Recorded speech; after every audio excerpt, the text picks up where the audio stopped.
Do you know how this podcast starts? No, It starts I don't. it starts like this. I usually have a cup of tea or a cup of coffee, and it starts like this. Welcome back to the Lo-Fi Hang podcast. The Lo-Fi Hang is a laid-back podcast where musicians, songwriters, and creative folks share real stories, the funny ones, the heavy ones, and everything in between. It's not about promo. It's about being human, talking shop, and hanging out. Think of two friends talking about music, life, and the beautiful chaos that comes with being an artist. In this episode, I am so happy to have an artist that I met a long time ago. I actually don't remember how we met. Neither do I. I was trying to think about it. All I know is that I'm definitely sure that I saw and met you at Easterfest at some point in Toowoomba. That's pretty probably. much where we met. So everybody, please welcome Sarah Goulds. Is it Goulds or Gould? Goulds with an S. Sarah Goulds. Yes. Welcome Sarah Goulds to the podcast, everybody. Sarah, how you doing? Thank you. Hey, it's so good to be here. Thanks for having me on. I'm so red, by the way. We had daylight savings and I messed up our times, and it was crazy. It was crazy. I decided to go for a little run. Yeah. And I was at a dinner when I was supposed You to were be at on a a dinner. podcast with you. Anyways, We I've couldn't- come back like a tomato. And, We couldn't get it together, and now we're here exactly an hour and a half later. So it's good. It's great. You got to It do is. what you had to do. I got to set up nicely, which is good. I would have been rushing otherwise. But thanks for joining me. I only hit you up last week, and you were like, "Yeah, heck yeah, let's do this." Let's do it. First of all, what's been happening? I've been in Canada for 10 years now, and what's been Gosh. happening for the last 10 years for you? Because the last 10 time I saw years. you, Oh my goodness. you were playing at an event that I created at YWAM called Porchlight Sessions. Yes. Oh my gosh. That's where Yeah. Emily was. Yes. Emily Brimlow. Yes. That's crazy. hmm Oh my gosh, that's such a long time ago. So what since then, I finished a psych degree, hmm which is funny. I'm married. I have 3 kids, Wow. twins. I have 2.5-year-old twins and a 4-year-old. I'm very much in the chaos of life at the moment. Yeah. Yeah, I still like, and I've like always maintained like doing music around life, like needing to have a job because it hasn't been like the main income provider for me.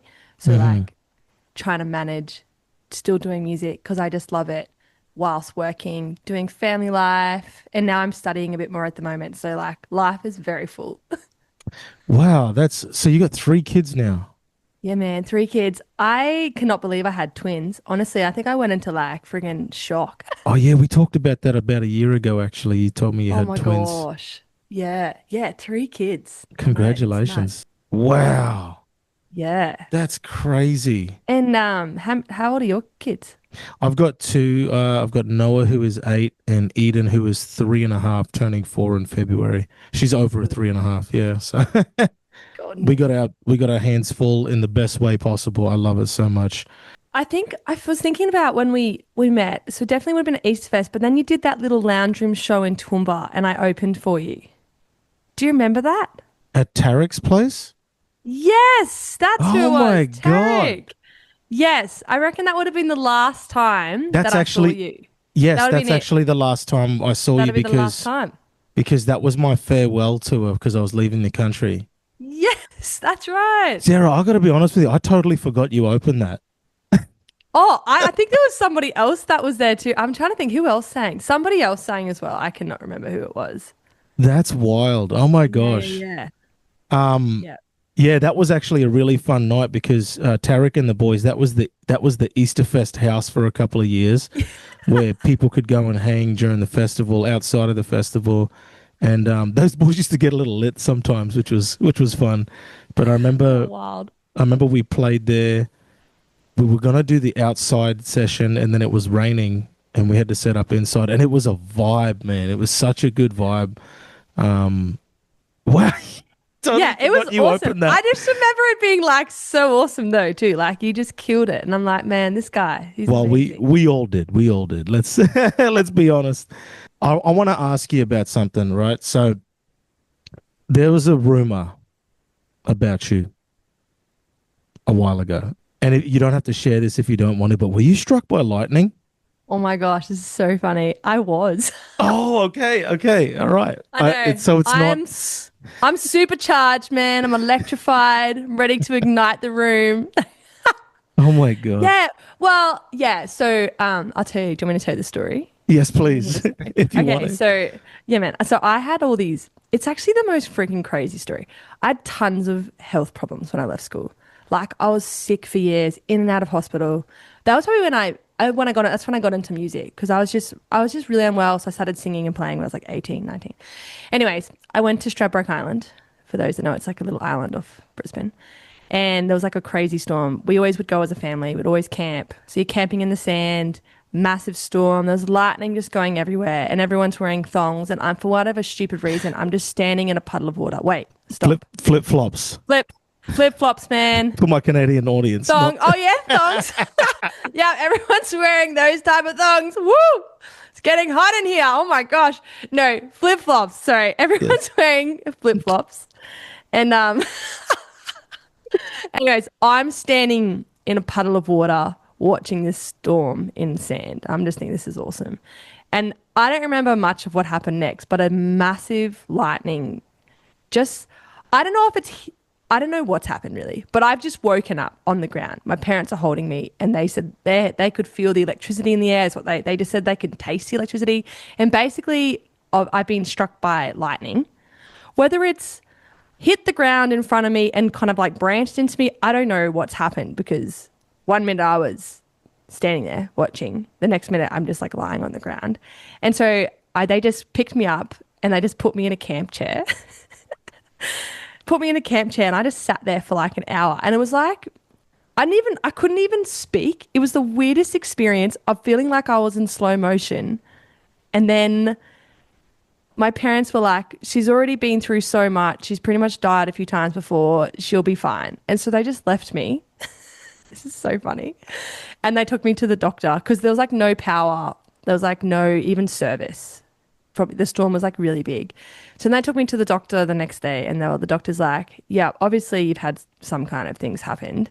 And sometimes people are fine and sometimes people just die or they get like crazy burns or whatever. It's really unique with these lightning strikes. So anyways, the crazy thing about it is that I had all these health issues and then this happened and it was like this massive, this sounds so stupid, but it was like this crazy wake up call for me to like start living my life because I'd just been like so depressed for so long because I'd been sick for so long. And then this happened and it like, I don't know, I just felt like I've been given a second chance to live. I'm going to like go out there and I'm going to live. And literally like that, I always say that's the turning point of like getting better, of like getting into music and songwriting, of getting a job, of helping young people because that's what I do a bit on the side. Yeah. Anyways, crazy story. I'm alive. So yeah, there you go. What? That is just so weird. It's nuts. And like it really, this sounds so cliche, but it really shocked me into wanting to live my life to the max and to the full. Like that sounds so stupid. But no, it doesn't. Because I like, and even like, this is so funny. So I went on The Voice like you did way back, but my story was going to be the Lightning Girl. And I'm so glad they didn't broadcast me. Oh my gosh. I'm so happy about that. Oh, but my doctor had to write, like, they had to get a full like health thing from the doctor to say this actually happened. And so my doctor had it all on the records or whatever. So it actually happened. Anyways. Did you have any health things after that? Not really. Like, honestly, that's the turning point of me like getting better. I had gallbladder disease the year before, which they operated on, got it out. But I still just wasn't well. Like, I think it was probably more psychologically unwell, to be honest. Like I'd been physically sick for so long. And then, you know, I should have been getting better, but I think I just really just was a sick person in my head as well. And so it wasn't really until after the strike that I was like, I need to get myself together. Life is worth living. Get up, go and live a great life, live each day to the full because we only get one life on this earth. So Yeah. That's really, oh my gosh, that's Yeah. I don't know if you get asked about this a lot or if you've told this story a lot. And No, I'm I sorry. never get asked about it. Never. Really? So, no. Well, I don't really talk about it because it's such a bizarre situation that I just don't talk about it. I think it's an incredible story. I hope it's okay that I brought it up because Yeah, of course. it's been on my mind. I'm not joking. It's been on my mind for years. I've actually told your story to a handful of people Oh without your wow, that's so permission, funny. and I've been like, "Hey man, I knew this girl that was sick for a while, and she got struck by lightning and kind of got healed." You know. It's like, but like, it's so weird. Like, I don't know. Like, I just shifted things for me in some weird way. I don't know. But Well, I'm glad you're okay because yeah, like mental health is rough and obviously yeah, physical health and being a sick person for a while, quote air quotes there for the listeners on the streaming sites, but yeah, wow, Sarah, that's a crazy story. thank you. Yeah, it's wild. So yeah, life is crazy. Thanks for Life sharing. is- What was the defining, like, what's been a defining music moment in music for you? um, gosh, defining moment.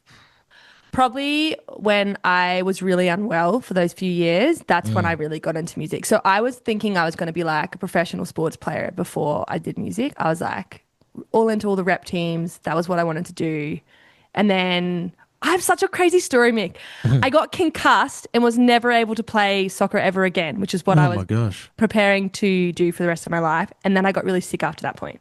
Anyways, so then that pushed me into music and it just changed my life. I just was able to express myself in a way through songwriting that I never had the language for. Like I was able to process my emotions, what I was going through, and it was like therapy for me through this time. And I'd say that has defined so much. But yeah, that's been such a defining moment is now I have this amazing gift that's like therapy for me. And then once I get through it, I can share it with other people and it can bless them now too. But yeah, definitely those few years was amazing. Did you like were you kind of interested in music before that was it because of this that like were you in love with music before that or was this a new passion that kind of came out of a bad situation? Yeah, no, I think so. My dad was the CEO of a major record company when I was a little girl, like Oh a wow. toddler. Yeah, so that was in the 90s. So he was the CEO of Integrity Music in Australia. And so he actually took the whole Shout to the Lord album to the world. He was a part of that group. That's like I don't know if anyone knows that Darling Check and the Hillsong movement Yeah, back in the yeah. day. Yeah, so he was a part of the team that took that album to the world. So he used to be in America all the time. And he actually helped start Easterfest, which was a major music festival in Toowoomba. So I guess I What's your was dad's name? always Mark Freeman. So he hired Isaac Moody, who turned it into Okay. Easterfest. I know It that was name. Yeah, called Mark Freeman, yeah. Mark Freeman. Yeah, anyway, Yeah. so I guess I was just surrounded by music all the time. And my dad was like obsessed with like Neil Diamond and Crowded House and Neil the Little Diamond. River I've only Band. just gotten Yeah, into Neil man. Diamond in the last couple Oh, of he's years. so good. All It's the so good. brass. Yeah. Oh, dude. Yeah, so I was always like music was just I just grew up in it. And I think with my dad's history, that sort of was a big thing. And I don't know, when I was a kid, I had a lot of like anger problems and I definitely have ADHD. I don't even doubt that. And music just always brought like a sense of clarity and like quietness to me. Like I would just be able to, if like I started playing guitar when I was 5, so always was doing music. But I didn't think that was something I'd actually like do. So I'd go and sit in my room and play the guitar and sing to myself and you know, write little lyrics or whatever. And it just brought peace to my soul. Like I don't know how to explain it. Just the chaos in my mind or the chaos around me just seemed to like chill. And I just Mm. found this peace in music. And that was, yeah, always there, I guess, my whole childhood. Yeah. But I wasn't until I, yeah, finished school and went through that I really like, oh, this is something I can do. Interesting. Um, Yeah. yeah, okay. So this is something I can do moment. Yeah. Yeah. Yeah. Yeah. But What was that? Like probably Easterfest. Um, Oh yeah, it was just I Also, still formerly AGMF, right? AGMF, yeah, formerly AGMF. So Easterfest. So when I was 18, Real quick, do you I want to quickly explain what Easterfest is for our listeners oh that yeah, don't yeah. know? Easterfest was the biggest gospel music festival in Australia at the time. So you have like Christian bands from all over the world would come to this festival in Toowoomba, where I live. Mm. So when I was about 18 years of age, I wrote a song, and for whatever weird reason, I thought I should do a voice memo of it, and I should just send it to the CEO of Easterfest. I mean, I'm a nobody. I've never performed anywhere really. Like I've always done music, but I'm How not old were like you? I was only like 18, Okay. and I just hadn't really done, anything big. I just sent it to him, and he just sends back, "This song is incredible." It's just a voice memo. "This song is going to be one of the themes over the festivals, and you're going to be on main stage every night with this song." And I was like, Yes, "Oh, because that's how I first saw you. Like you were the Easterfest girl, right? To everybody. yeah." And And I think and before I was singing, I was doing like hosting. So I don't even know how I got into it, but they would get me to get a camera, and I'd go around and be like a host and be like, that's "Oh my right. I gosh, remember check that. out this setup! It's YWAM, and this is Mikhail." No. The And I just, yeah, man. And I'd go around, and I was kind of like, what did they call me? The Easterfest girl, I guess. Yeah, yeah, So yeah. yeah. So that's what I well, I don't know even how I got into that. I have no idea. It's so random. I actually have no idea how I got into that. Anyway, Well, that so I was was doing Dave. That that. would have been Dave Shank, Dave right? Shank. Yeah, Dave Big, Shank's days. big shout out to Dave Shank. I actually would love to get him on the podcast. Oh yeah. Dave Shank was the organizer of Easterfest for many, many years, and um, yeah, remember Tasman Jude. Oh yeah, man. Yeah, yeah. So Absolutely. I toured with them before I Caleb. yeah, with Caleb and Derek and Bethany. They're a Canadian a Canadian reggae band from Grand Prairie. Make it make sense. Well, kind of Amazing. Vancouver, I guess too, but I think that was the history. But I was their fill-in guitarist for a time before I left for Canada. But we went on tour, and on most of the tour of Southeast Queensland, we ended up staying with Dave's brother-in-law. I think he Wow. was head of security or something.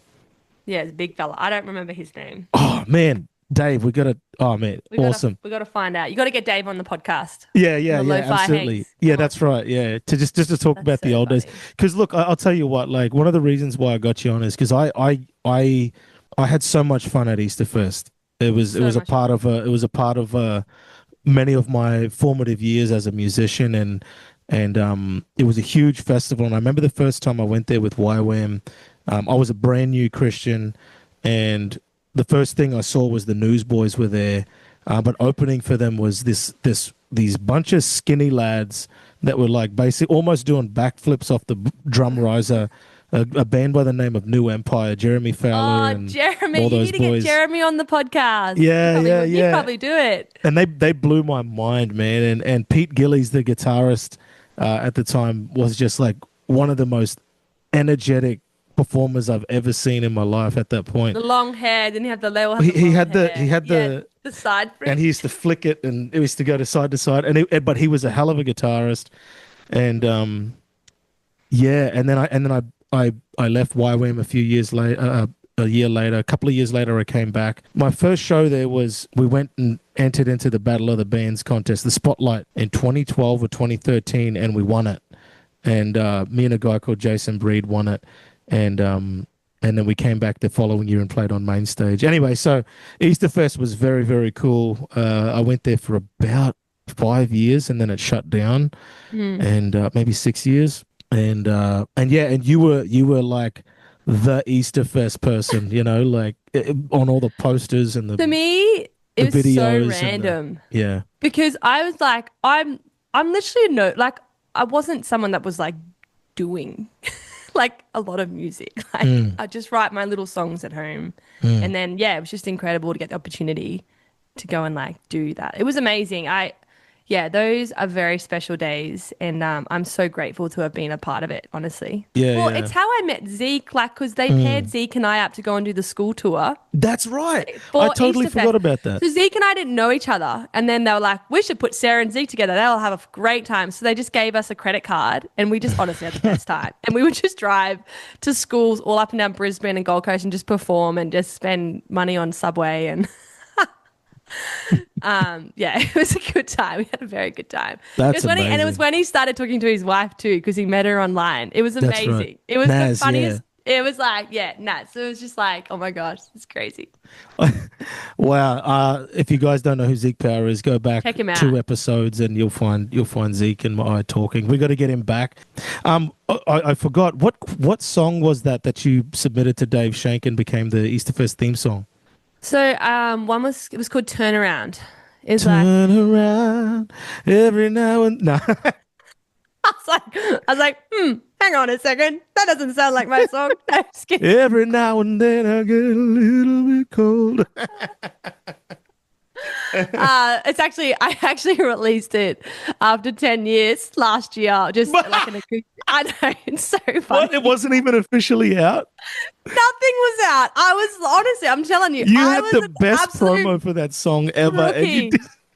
I was a total rookie. I hadn't recorded. I'd done nothing, man. You know, I even went to Nashville after my.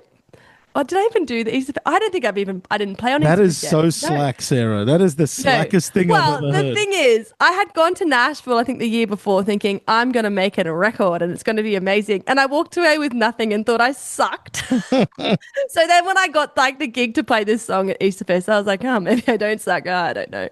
You that is so funny. You had the best, probably some of the best promo in the country at the best. time. Absolutely. And it was the theme for Easterfest for many years, right?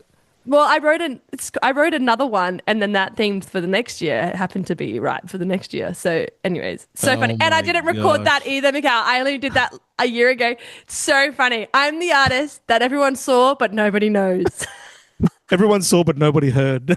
Nobody heard. Nobody knows. Where is she now? Where is she now?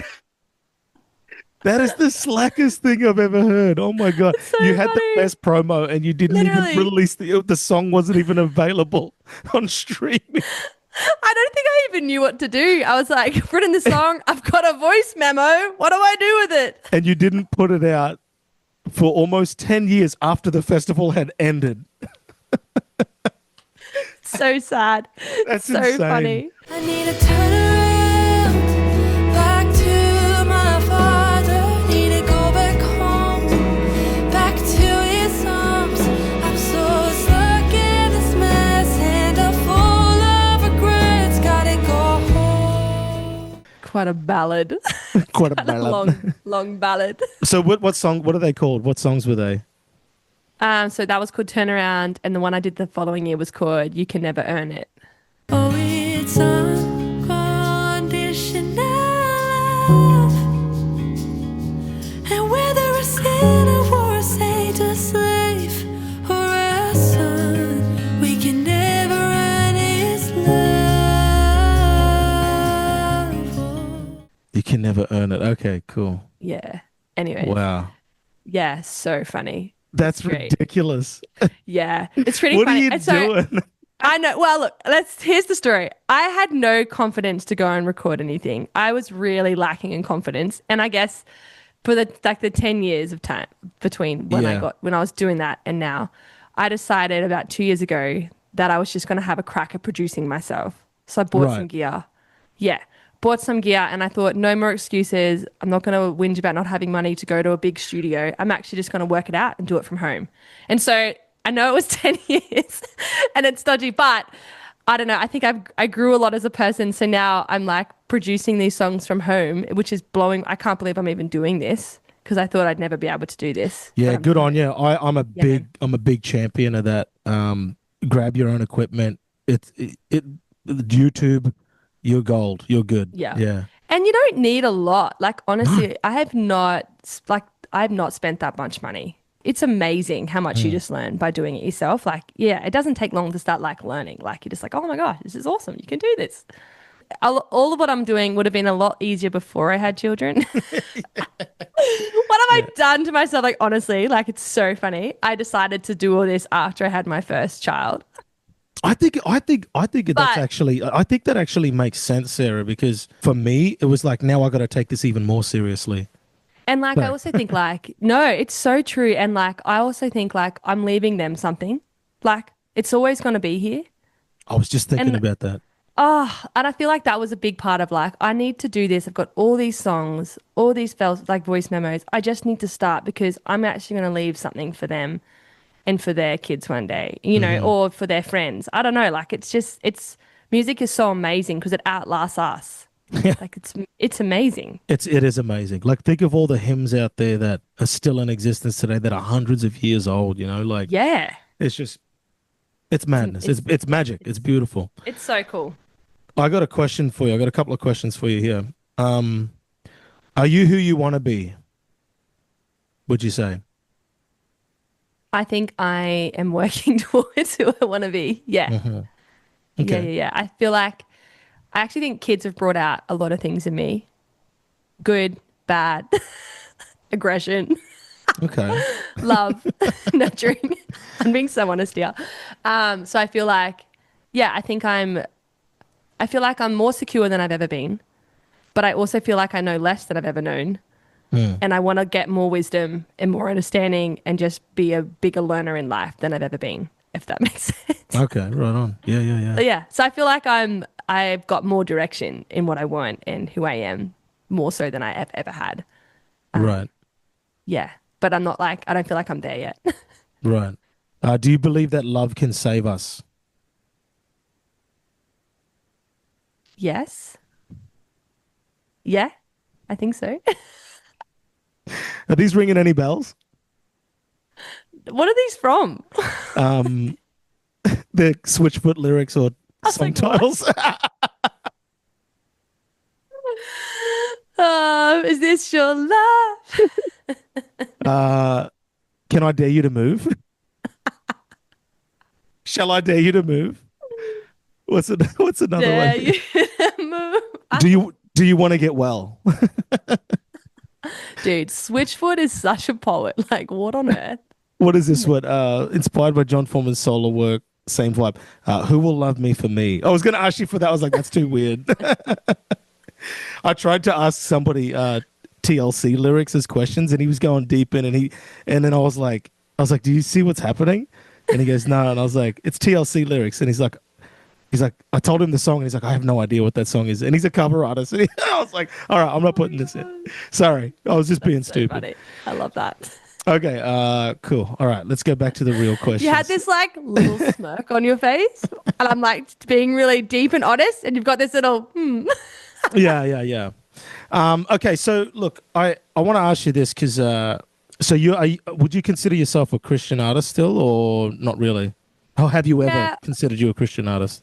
I guess so. Yeah, I probably am not so much. Personally wouldn't consider my stuff like the worship strain of Christian music, but more so the like life faith-based story that's like brings life, hope, joy. Yeah, definitely. Okay, right on. Yeah. Awesome. Yeah, I'd say so. I don't know. I feel like my music could probably blur the lines of like folk, indie songwriter, but then it also can blur the lines of Christian too. Yeah. Okay. Fair enough. We were talking about Easterfest. What was the best band you saw there? Oh, Like hands gosh. down, like what was the one that The best ever performance that I saw. Yeah. It was definitely Switchfoot. was that It was just was that friggin' when the rain amazing. came down? The one they came back. Oh And then yes. they put That's Were you right. there? They came back. I And was there for that. honestly, it was like the most insanely out of this world performance I've ever seen. And it was just so inspiring. Like it was just amazing. Okay, what was your experience of the rain out? I was Just so sorry, real running quick. down the street. So just real quick, at Easterfest one year, Flooded. Switchfoot played, and Toowoomba, where the festival was held, the town where the festival was held, is on top of a hill. It's basically at top of a mountain, and somehow the mountain got flooded at the Switchfoot concert. What was your experience of the Switchfoot rain out? This is everybody that was there. This was like hell on earth almost. It was like chaos. 'Cause it was catastrophic. people- Yeah. And because people camp at the festival, like hundreds of people camp. So Oh my it's like gosh. flooding. Like I don't know where they even went. Anyways, I ended up running down the street somewhere with someone, and then ended up at some guy's house. Really? Probably Yeah. Tarek's house. Tarek's house. No, I was going to say, that's so funny. The Easterfest house. Yeah. I think I was with one of my brother's friends. I think I was holding a skateboard. That's you. I remember you walking around with a longboard all the time. Yeah, And that's a right. longboard. How Yeah. lame. Anyways, I'm pretty sure I was Ew. holding this oh my gosh. So behind me now. I was holding this longboard and I was running down the street, and then one of my my brother's friends ended up just be like, "You should just come with me," and I jumped in their car and then went to someone's house. It's so weird. Oh, you stayed. I was at the concert and the rain started falling, and I knew something was up because it was the biggest rain droplets I'd ever seen. Like they were like one would hit you and your whole arm would be wet. And I was just like, whoa, I've never seen rain like this before. And the band kept playing, and then all of a sudden John Foreman walked out into the rain singing, and they stopped for a minute. The water was up to our ankles. People were sliding down the hills, and the security were trying to get them to stop. And then they started up again. And then all of a sudden we heard some screaming because the big merch tent ripped like in half. Like a big hole opened up in the top of it. And then that's when like they came out and they're like, we got to stop the show. Like, this is really, really dangerous. And then at that point, we realized that the water was like basically at our knees, and we were like, holy crap, we got to get out of here. Because where the main stage was is like an amphitheater, and it's just surrounded by hills, and the water was just pouring down. And we ended up making it back to our campsite. People were sitting in the mud crying, like just like, to be honest, I feel like half of them were doing it for attention, but like at the campsite, it wasn't that bad. There was water flowing, but it was only like not even up to your ankles.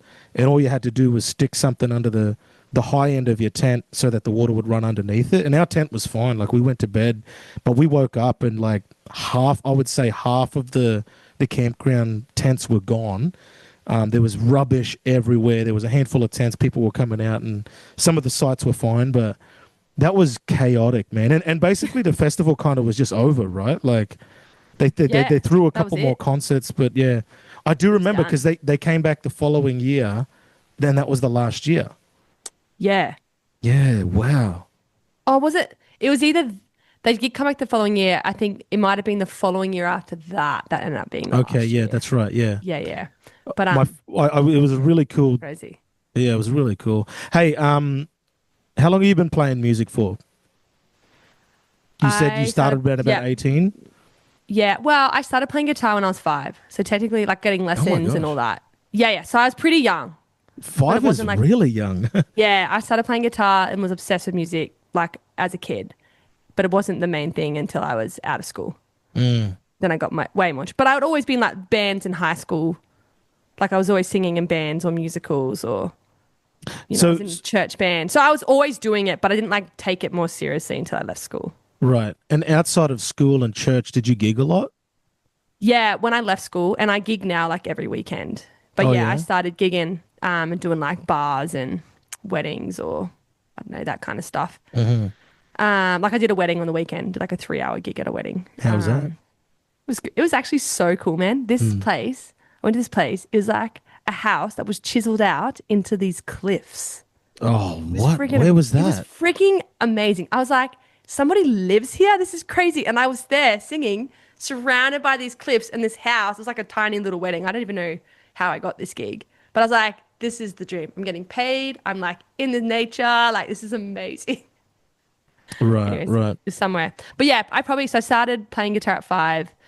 I'm kind of jealous for that gig. I wish I was there. Man, do you do those kind of gigs anymore, or just no, I don't. I haven't done stuff like that in a long time. I was just talking to a mate tonight who does a lot of cover gigs, almost exclusively, but he wants to get back into doing his own shows, and I haven't. That's the dream for me, to do my own shows for sure. Yeah, I haven't done a cover gig in like. Consistent cover gigs. I haven't done that for about 10 years. Every now and again, I'll take something. If somebody like last year, earlier this year, a friend of mine he was working at a bar and he's like, "Hey man, I know you don't do this stuff, but you want to come and make a quick 300 bucks? And I was like, yeah, man, let's go. So thankfully It's the so bar good. was just down the road, but Yeah, um, yeah. yeah.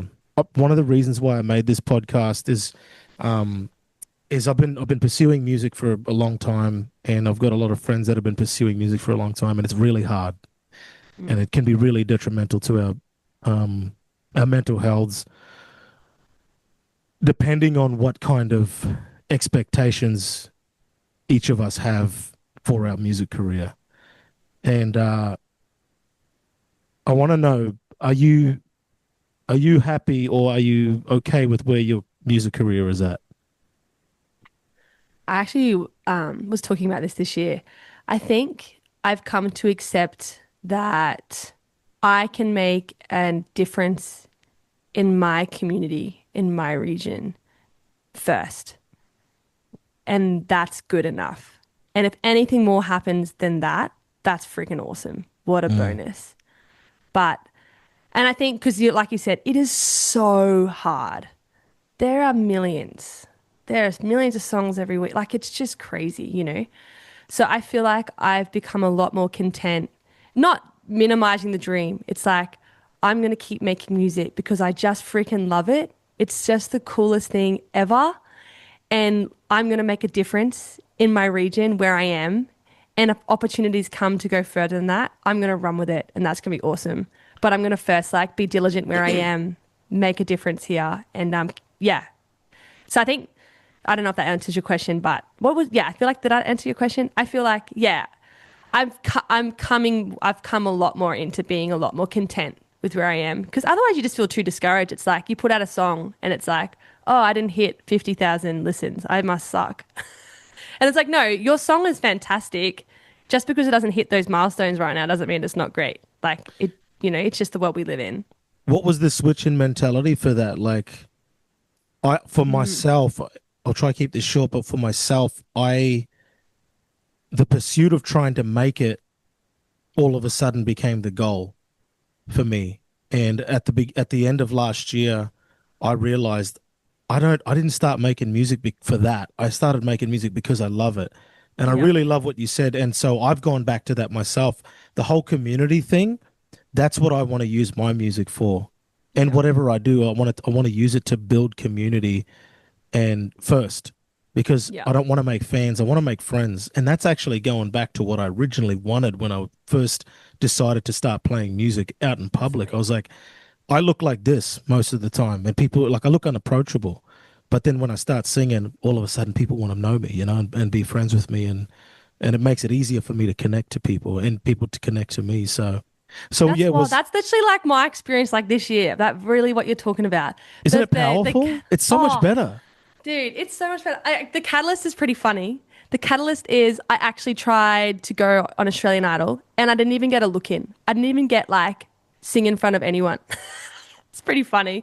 But then it was like, well, who cares? I'm not making music to get on that platform. And yeah, you get on that platform, that's great. I And was doing it. you don't sing your own songs anyway.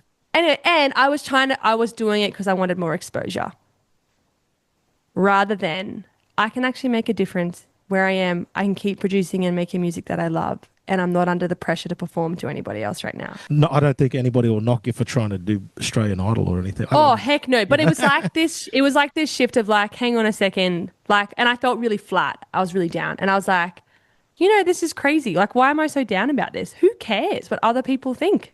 Like, at the end of the day, I can actually keep doing what I love and I can actually make a real difference where I am and build friends and community. And I've got some amazing artist friends, like amazing people around me. So yeah, that was kind of like the catalyst of like, just, yeah, really being happy with who I am and where I am. And yeah. And by the way, you are the most amazing entertainer. You've always been. Thank you. It's never felt like you're trying to get people's attention when we watch you. It's always felt like you're trying to give something and people have the best time. So I'm a very thank good you. actor. You're hilarious. If you haven't seen Mick, you got to watch him. He's so fun. He's so entertaining. It's a real gift, man. We love it. I appreciate that. Thank you so much for saying that. Yeah, that means a lot. That means a Yeah. lot. Oh, dude, you're the best, honestly. Oh man. Come back to Come do a Australian tour. I just came back about a month ago, and it wasn't my. I did 2 shows. That was about it. I just had a really good time at a house party. We ended up partying until like 3 or 4 in the morning. It was my bananas, but Amazing. but yeah, and then I played in Sydney with a friend down there. But it was cool. I got some more questions for you, and then we'll start wrapping it up. Thank you for answering my question. I know that's a bit of a hard question to ask, but I feel like that's so crazy. Like we're on the same level Yeah. about where we're at with, Yeah. like, we love music.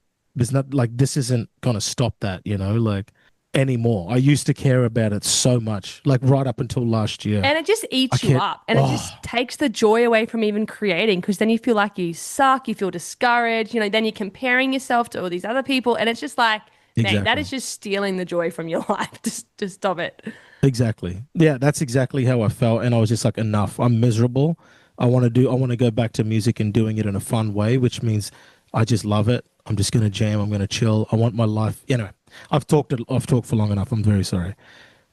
Sorry, guys. I'm fired up. This is Sarah's bringing out the. Come on, let's go, the Mick. passion. Let's go. Keep telling us. Come on. All right. So, what's the hardest part about being an artist right now? Time for me. For me, it's finding the time to keep creating.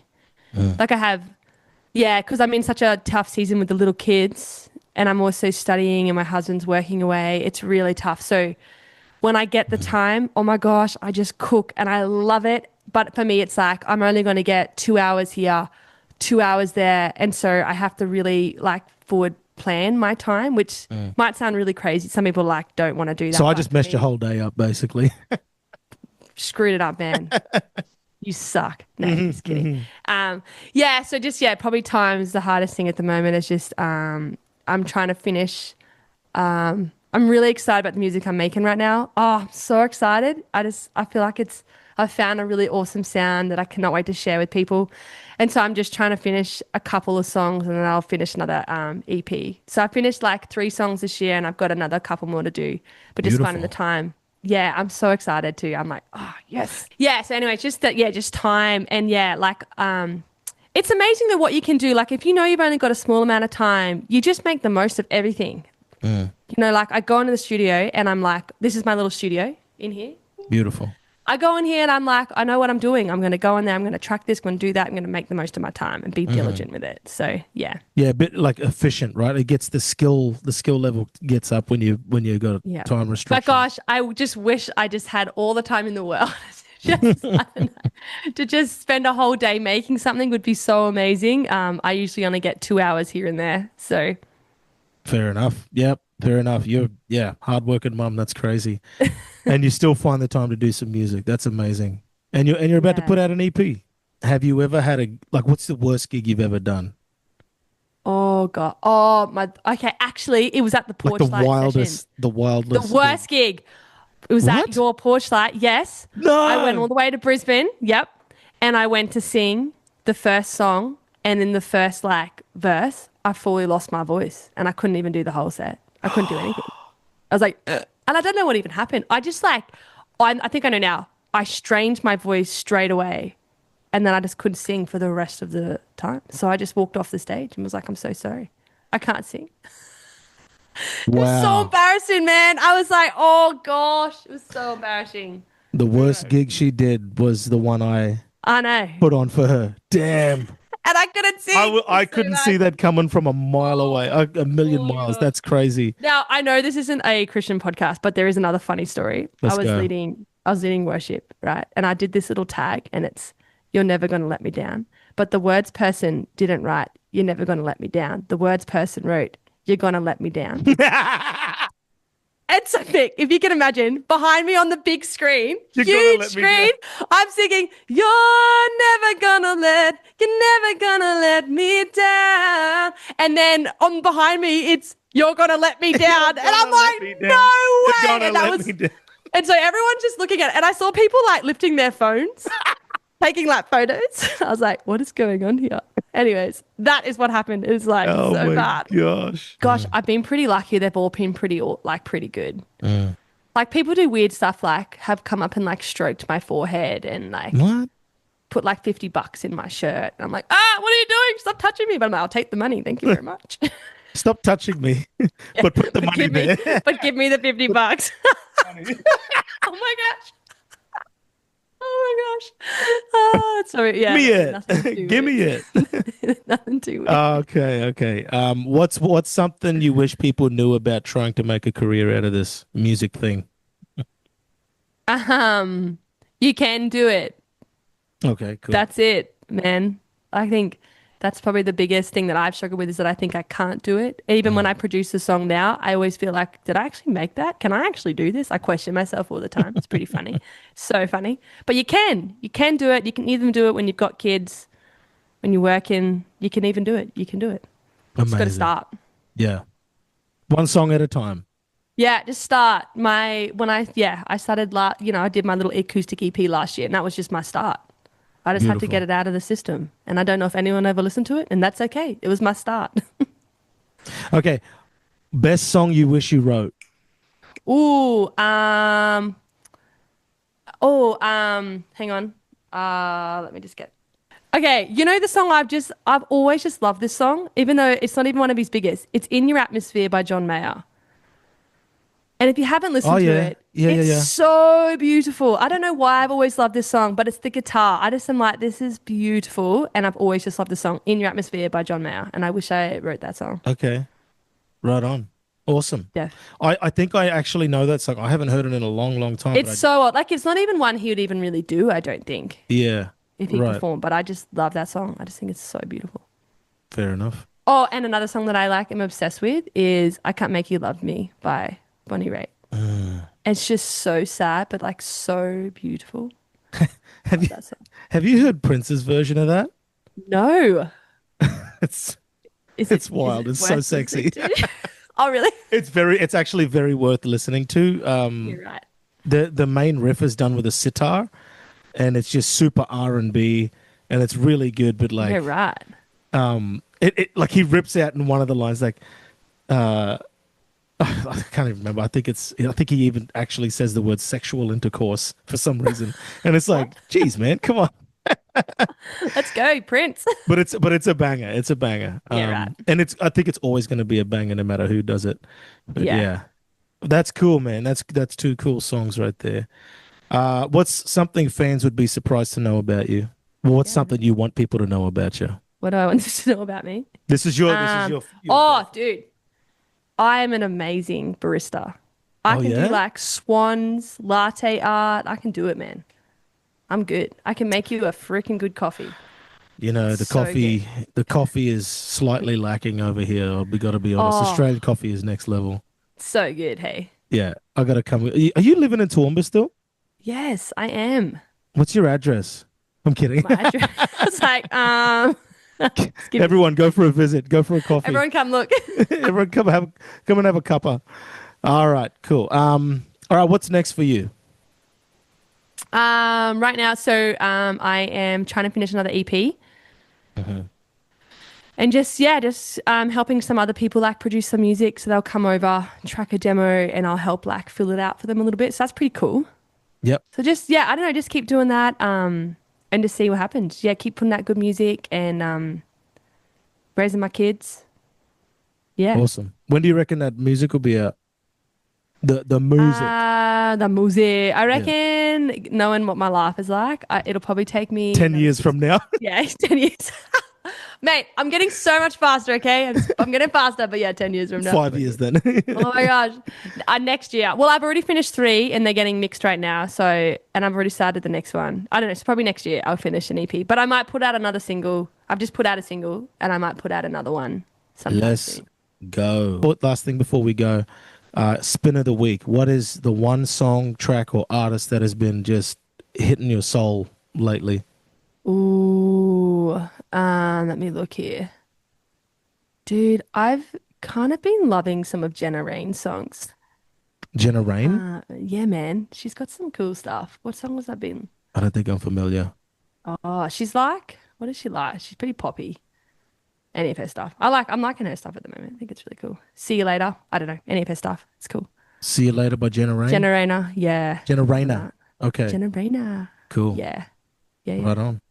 Well, Sarah, it has been an absolute pleasure having you on the Lo-Fi Hang podcast. I'm sorry that the time differences and the daylight savings hours changed today, and I screwed up our our meetup session. And you you don't have a lot of time to spare, but I really appreciate you.